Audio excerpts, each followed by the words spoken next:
Item ಯಾವುದೇ ಇರಲಿ try ಮಾಡಿ ಆಚಿ ಚಿಕನ್ ಮಸಾಲಾ. ರಾಜ್ಯದ ಜನತೆಗೆ ಈಗ LPG ಗ್ಯಾಸ್ ಸಂಕಷ್ಟ ಎದುರಾಗಿದೆ. ಅಡುಗೆ ಮನೆಯ ಗ್ಯಾಸ್ನಿಂದ ಹಿಡಿದು ವಾಹನಗಳ ಇಂಧನವರೆಗೆ ಎಲ್ಲೆಡೆ ಹಾಹಾಕಾರ ಅಂತೂ ಶುರುವಾಗಿದೆ. ಮಧ್ಯಪ್ರಾಚ್ಯ ರಾಷ್ಟ್ರಗಳಲ್ಲಿ ನಡೀತಾ ಇರುವಂತಹ ಇರಾನ್ ಇಸ್ರೇಲ್ ಯುದ್ಧದ ಕಾರ್ಮೋಡ ಈಗ ನೇರವಾಗಿ ನಮ್ಮ ಕರುನಾಡಿನ ಅಡುಗೆ ಮನೆಗೆ ಬಂದು ತಟ್ಟಿದೆ.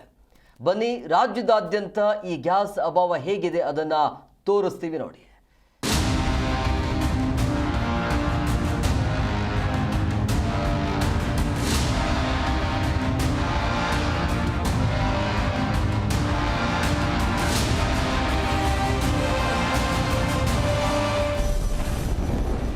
ರಾಜ್ಯಾದ್ಯಂತ LPG ಎಮರ್ಜೆನ್ಸಿ.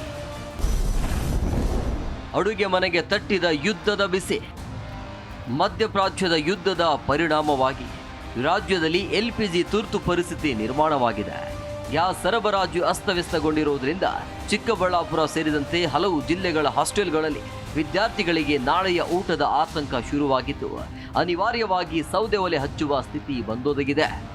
ಇತ್ತ ಸಿಲಿಂಡರ್ ಅಭಾವದಿಂದ ಹೋಟೆಲ್ಗಳು ಬಾಗಿಲು ಹಾಕ್ತಿದ್ರೆ, ಅತ್ತ ಆಟೋ LPG ದರ ಲೀಟರ್ಗೆ ಭರ್ತಿ 16 ರೂಪಾಯಿ ಏರಿಕೆಯಾಗಿದೆ. ಇದರಿಂದಾಗಿ ಆಟೋ ಚಾಲಕರು ಜೀವನ ನಿರ್ವಹಣೆಗೂ ಪರದಾಡುವಂತಾಗಿದ್ದು, ಬೆಲೆ ಏರಿಕೆ ಹಾಗೂ ಗ್ಯಾಸ್ ಕೊರತೆ ನೀಗಿಸಲು ಸರ್ಕಾರ ಕೂಡಲೇ ಮಧ್ಯ ಪ್ರವೇಶಿಸಬೇಕು ಅಂತ ಸಾರ್ವಜನಿಕರು ಆಕ್ರೋಶವನ್ನ ಹೊರಹಾಕ್ತಿದ್ದಾರೆ.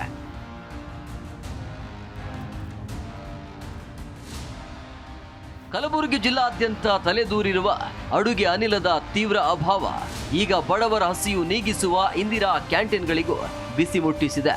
ಕಳೆದ 2 ದಿನಗಳಿಂದ ಸಿಲಿಂಡರ್ ಸಿಗದೆ ಪರದಾಡುತ್ತಿರುವ ಸಿಬ್ಬಂದಿ ಅನಿವಾರ್ಯವಾಗಿ ಸೌದೆ ಒಲೆ ಹಚ್ಚಿ ಅಡುಗೆ ಮಾಡ್ತಿದ್ದಾರೆ. ಅನಿಲದ ಕೊರತೆಯಿಂದಾಗಿ ಮೆನುವಿನಲ್ಲಿ ಕಡಿತ ಮಾಡಲಾಗಿದ್ದು, ಸದ್ಯಕ್ಕೆ ಕೇವಲ ಉಪ್ಪಿಟ್ಟು ಮತ್ತು ರೈಸ್ ಬಾತ್ ಮಾತ್ರ ವಿತರಿಸಲಾಗ್ತಿದೆ. ಈ ದಿಢೀರ್ ಬದಲಾವಣೆಯಿಂದ ಗ್ರಾಹಕರು ಸಂಕಷ್ಟಕ್ಕೆ ಸಿಲುಕಿದ್ದು, ಸರ್ಕಾರ ಕೂಡಲೇ ಮಧ್ಯ ಪ್ರವೇಶಿಸಿ ಸಿಲಿಂಡರ್ ಪೂರೈಕೆಗೆ ಕ್ರಮ ಕೈಗೊಳ್ಳಬೇಕು ಅಂತ ಸಿಬ್ಬಂದಿ ಮತ್ತು ಸಾರ್ವಜನಿಕರು ಒತ್ತಾಯಿಸಿದ್ದಾರೆ.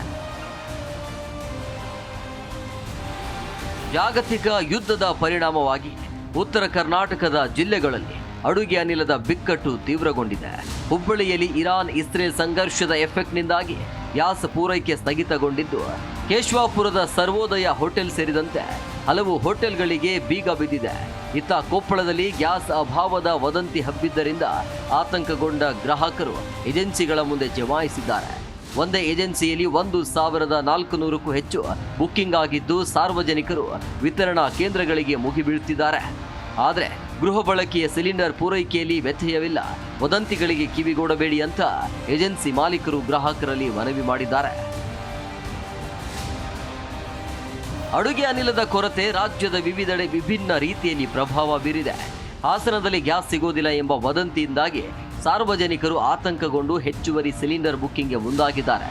ಆದರೆ ಗೃಹ ಬಳಕೆಯ ಪೂರೈಕೆ ಸುಗಮವಾಗಿದ್ದು, ಕೇವಲ ವಾಣಿಜ್ಯ ಸಿಲಿಂಡರ್ ಪೂರೈಕೆಯಲ್ಲಿ ಮಾತ್ರ ವ್ಯತ್ಯಯವಾಗಿದೆ ಅಂತ ವಿತರಕರು ಸ್ಪಷ್ಟನೆ ನೀಡಿದ್ದಾರೆ. ಇತ್ತ ವಿಜಯನಗರದ ಹೊಸಪೇಟೆಯಲ್ಲಿ ಗ್ಯಾಸ್ ಇಲ್ಲದೆ ಬೀದಿ ಬದಿ ಹೋಟೆಲ್ಗಳು ಬಾಗಿಲು ಹಾಕುವ ಸ್ಥಿತಿಗೆ ತಲುಪಿವೆ. ಬಸ್ ನಿಲ್ದಾಣದ ಫುಡ್ ಸ್ಟಾಲ್ಗಳಲ್ಲಿ ತಿಂಡಿ ತಿನಿಸುಗಳ ಲಭ್ಯತೆ ಇಲ್ಲದೆ ಗ್ರಾಹಕರು ಬರುತ್ತಿಲ್ಲ. ಇದರಿಂದಾಗಿ ಸಣ್ಣ ವ್ಯಾಪಾರಿಗಳ ಬದುಕು ದುಸ್ತರವಾಗಿದೆ. ತುಮಕೂರು ಜಿಲ್ಲಾದ್ಯಂತ LPG ಅಭಾವ ಮತ್ತು ಬೆಲೆ ಏರಿಕೆ ಕಿಚ್ಚು ಜೋರಾಗಿದೆ. ಚಿಕ್ಕನಾಯಕನಹಳ್ಳಿಯಲ್ಲಿ ಅಡುಗೆ ಅನಿಲಕ್ಕಾಗಿ ಕಿಲೋಮೀಟರ್ ಉದ್ದದ ಕ್ಯೂ ನಿಂತಿರುವ ಸಾರ್ವಜನಿಕರು ಸ್ಟಾಕ್ ಇದ್ರೂ ಏಜೆನ್ಸಿಯವರು ಸಿಲಿಂಡರ್ ನೀಡ್ತಿಲ್ಲ ಅಂತ ಆಕ್ರೋಶವನ್ನ ಹೊರಹಾಕಿದ್ದಾರೆ. ಅಲ್ಲದೆ ಪ್ರತಿ ಸಿಲಿಂಡರ್ ಅನ್ನ 1500 ರೂಪಾಯಿಗೆ ಕಪ್ಪು ಸಂತೆಯಲ್ಲಿ ಮಾರಾಟ ಮಾಡಲಾಗ್ತಿದೆ ಎಂಬ ಗಂಭೀರ ಆರೋಪ ಕೇಳಿಬಂದಿದೆ. ಇತ್ತ ಸಿಲಿಂಡರ್ ಬೆಲೆ ಏರಿಕೆ ಖಂಡಿಸಿ ಜಿಲ್ಲಾ ಕಾಂಗ್ರೆಸ್ ಘಟಕ ಬೀದಿಗಿಳಿದಿದ್ದು, ಟೌನ್ ಹಾಲ್ ಮತ್ತು BGS ವೃತ್ತದ ಬಳಿ ಕೇಂದ್ರ ಸರ್ಕಾರದ ವಿರುದ್ಧ ಬೃಹತ್ ಪ್ರತಿಭಟನೆ ನಡೆಸಿದೆ. ಬೆಲೆ ಏರಿಕೆಯಿಂದ ಸಾಮಾನ್ಯ ಜನರ ಬದುಕು ಅಯೋಮಯವಾಗಿದೆ ಅಂತ ಪ್ರತಿಭಟನಾಕಾರರು ಕಿಡಿಕಾರಿದ್ದಾರೆ. ಎಲ್ಲಿ ನೋಡಿದ್ರಲ್ಲಿ ಗ್ಯಾಸ್ಗಾಗಿ ಹಾಹಾಕಾರ ಶುರುವಾಗಿದೆ. ಅಡುಗೆ ಮನೆಯಿಂದ ಹಿಡಿದು ಹೋಟೆಲ್ ಉದ್ಯಮದವರೆಗೆ ಗ್ಯಾಸ್ ಬಿಸಿ ಜನಸಾಮಾನ್ಯರ ನೆಮ್ಮದಿ ಕೆಡಿಸಿದೆ. ಅತ್ತ ಇಸ್ರೇಲ್ ಇರಾನ್ ಯುದ್ಧದ ಜಾಗತಿಕ ಬಿಕ್ಕಟ್ಟು ಇತ್ತ ನಮ್ಮ ದೈನಂದಿನ ಬದುಕಿನ ಮೇಲೆ ಸವಾರಿ ಮಾಡ್ತಿದೆ.